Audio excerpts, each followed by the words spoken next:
Okay, so this dissection is probably the grossest one I'm going to do for you, so just pre-warn you on that one. You might benefit from a bit of fresh air while you're watching this one, or a glass of water, but this thing in here is called a pluck, so I'll just get it out and then I'll talk you through what I've got, alright? Okay, so what we've got is we've got a pluck, so it's basically the insides of a pig, and we're going to start at the top because we're going to start at the back of the mouth. So you can see the remainder of the tongue that's left behind, and then obviously we've got, oh there we go, so we're opening up to the back of the throat. So when you're breathing in, obviously the air's going to go down there, and when you're swallowing, the food's going to go in as well. And it's all designed to stop you from swallowing your food, and you've got your epiglottis at the back there. So then we've got the voice box, which is this great big lump here. As the air goes through, it causes the vibrations and allows you to speak. The two tubes that we've got here are the esophagus, which is this tube here, so that's taking the food from the mouth down to the stomach, and then you've got the trachea, which is the windpipe here. Alright, this tube here is actually a blood vessel that's opened up there. Not sure which one that is, because obviously I'd have to look a bit more closely to it, but that would be transporting the blood around the pig's body. I've cut open the esophagus. This is really muscular, this tube here. It has no defined shape, but the food would go all the way through. Now as your food goes down your throat, these muscles are actually contracting and squeezing the food down. So your food doesn't actually slip down, it gets pushed down. Alright, and I'm just going to open up quickly the trachea so that you can see the difference between these two tubes, because the trachea needs to stay open all the time, so it's got a special design to it. If I just open this up, hopefully you should be able to see the rings of cartilage. Now at the end of your nose and the inside of your ear there are bits of cartilage, it's that tough stuff, and inside the trachea there are rings of cartilage that keep the trachea open to allow the air to move in and out of the lungs nice and freely. Okay, so that's why it's an open shape like that. So if I lift this up, it's pretty gruesome. Going down the esophagus and down the trachea, if we follow the trachea more, then we're going to open up into the left and the right lungs of the animal, and then you can see the heart is attached there. Okay, if you've seen my previous video on a heart dissection, that's the septum there that divides the left and right hand sides of the heart. So this is the left hand side of the heart that I'm holding here, because it's thicker muscle, so it's going to pump the blood around to the whole of the animal's body, delivering the oxygen.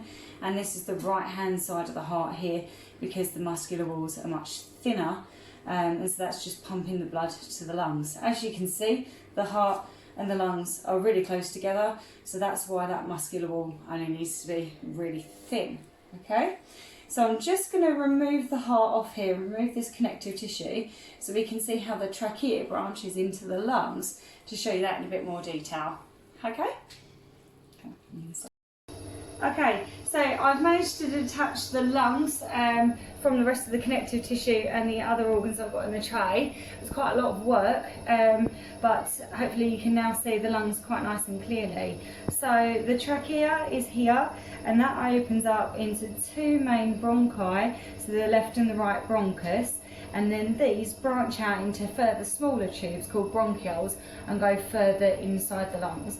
At the end of the bronchioles there's tiny little air sacs, and that's where the oxygen goes through the walls of the alveoli into the bloodstream, and the carbon dioxide comes out of the bloodstream and back into the air sacs and then back up so that we can breathe it out. So the gas exchange happens in the alveoli, and all the gases move by a process of diffusion, moving from high to low concentration. Okay, so it's not just oxygen that goes in and not just carbon dioxide that goes out, it's air that's going in, air that's going out. It's just that the air going in has more oxygen and the air coming out has more carbon dioxide in it than it had going in. So the concentrations of the oxygen and the carbon dioxide in the air change. The other thing that changes is the quantity of water vapour. There's less water vapour in the air that you breathe in, more water vapour in the air that you breathe out, and obviously the air that you breathe breathe in is colder and the air that you breathe out is warmer. So what I'm going to do now is I'm going to open up the trachea so we can follow into the the bronchus, and then go into the bronchioles, and then have a look at the detailed structure inside the lungs. Okay, so bear with me. Okay, so I've opened up the trachea. Again, you can see the cartilage, the rings of cartilage hopefully through there. And then the trachea goes into the bronchi, which is this bit here, the bronchus. And then you can see just further down, you can see the tubes inside called the bronchioles, and they just go into smaller and smaller branches. And at the end of those branches will be the air sacs, or the alveoli.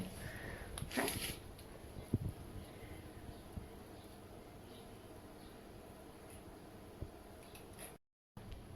Okay, so trachea, bronchus, bronchioles, and you can see I'm getting further and further inside the lungs here. So the lung tissue is actually really, really spongy because it's got loads and loads of these bronchioles, and you can see them hopefully, these tough white bits. These are all the tubes, the bronchioles, that are going further into the lung tissue and just spreading out throughout the whole of this. And so there's like absolute millions of little air sacs inside here. If you were to cut it open, as I'm doing here, and you were to lay it all out, a human set of lungs, if you did it to both of them, you'd actually cover the area of a tennis court. So that's pretty amazing, and a massive surface area inside the lungs. Okay, so this is the liver that I've got in my hands here. You don't need to know a lot of detail about the liver for Key Stage 3 or GCSE, but what you do need to know that it is a vital organ of the human body, or any animal's body. What it does is it works to remove the toxins that build up within the body. So our cells are making stuff called hydrogen peroxide all the time. Its formula is H2O2, and it's actually the stuff that they use in hair dye to strip the colour from your hair if they're going to bleach it and put highlights in. So, but our cells actually make hydrogen peroxide as a waste product. It's toxic, so the liver's job is to break that down and break it down into water and oxygen, much safer products for you to have in your body. So the liver's really cool for that. One of the things you do need to know for Key Stage 4 is the fact that the liver, one of the signs of this not functioning properly is you might suffer from a bit of jaundice. So that's when your skin gets a yellowy tinge to it, and damage to the liver is commonly caused by excessive drinking of alcohol. So quite a lot of people that have problems with alcohol drinking will have damage to their liver called cirrhosis of the liver. Okay, it's a risk factor. Drinking too much alcohol can cause cirrhosis of the liver. So I'll just lay that out there for you to have a little look at. Okay. Okay, so the really cool thing about this heart, like I said, I've done a heart dissection for you guys already, but what you didn't see on the heart, which is something that I can show you now, when you buy a heart to cook to eat from the butchers, they chop the whole of the top off, because at the end of the day, this doesn't look particularly attractive.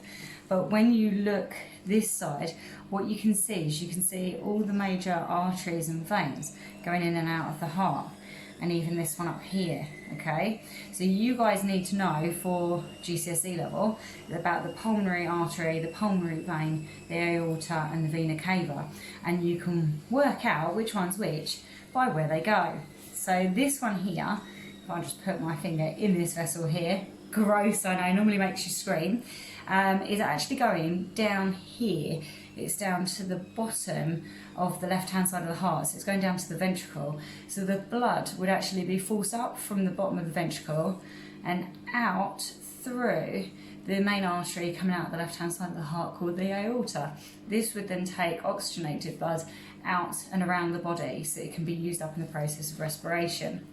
Okay, I'm not going to show you the others, but I might see if I can cut them open and see where I end up in the heart. Okay? Okay, so I've cut one of the blood vessels open. I know this one's a vein because I don't know if you can see it, but if you look down here where my finger's pointing, inside it you should see the tendons and then the valve attached to it. and that would mean that the blood is coming out of this side of the heart, and then once the blood has been squeezed out of the heart and is coming up in this direction, those valves will slam shut and forming part of the heartbeat that you hear when you listen to a heartbeat, and that would stop the blood flowing backwards back inside the heart. So when you're listening to a heartbeat, it goes thud thud, thud thud, thud thud, and the second thud would be made by this set of valves here. Okay? Right, so I've cut open all the main bits that you can see from the plug. Just to finish off, I'll just talk you back through it again, starting at the top. So we have the base of the tongue and then the voice box here, opening up into the two tubes that are going down here, the trachea and the esophagus. The trachea is here. I removed the esophagus so that we could see the trachea going down into the left and right bronchus and then opening up further into the bronchioles. You've got the heart here. Hope you enjoyed seeing the valves in the heart. And then if you haven't seen the other dissection video, look at the heart dissection because I opened that up fully in that video. And then we've got the liver here, that is the organ involved in removing toxins from the blood. So I hope you enjoyed my video, and I really hope to see you all really soon. Take care now. Bye.